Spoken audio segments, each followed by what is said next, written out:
Doctor কাছে নিয়ে যাই। আম্মা আপনার বলা যাইব না।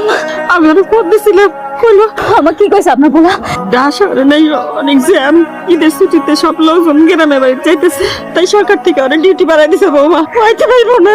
কি করলেন আম্মা, কি করলেন আপনি? নিজের বউ বাচ্চার দায়িত্ব পালন না কইরা সে দেশের দায়িত্ব পালন করতেছে, দেশের মানুষের দায়িত্ব পালন করতেছে। অন্যের বউ বাচ্চা কেমনে ঠিকভাবে বাসায় যায় এই দায়িত্ব পালন করতেছে, নিজের বউ বাচ্চা যে মরে যাইতেছে খবর নাই তার।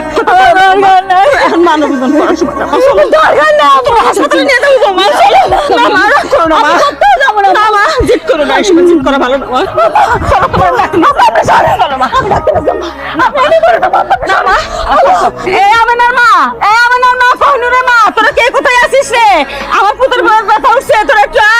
আমি একটু ব্যান গাড়ি দেখি, একটু থাকো মা, আমি যাবো আর আসবো।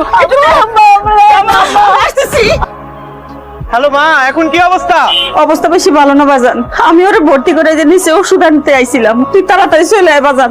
মা, আমার কবিতাটা তুমি দেখে রাখো বুঝছো।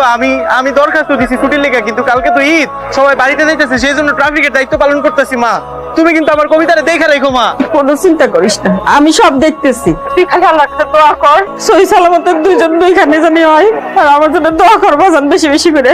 রাহি বাজান। ব্যাপার মা, ফোনটা ধরতেছে না কি লিগা? কি ব্যাপার মা, আমি তোমার ফোন দিতেছি, তুমি ফোনটা ধরতেছো না কি লিগা? আমার কবিতার কি অবস্থা কো?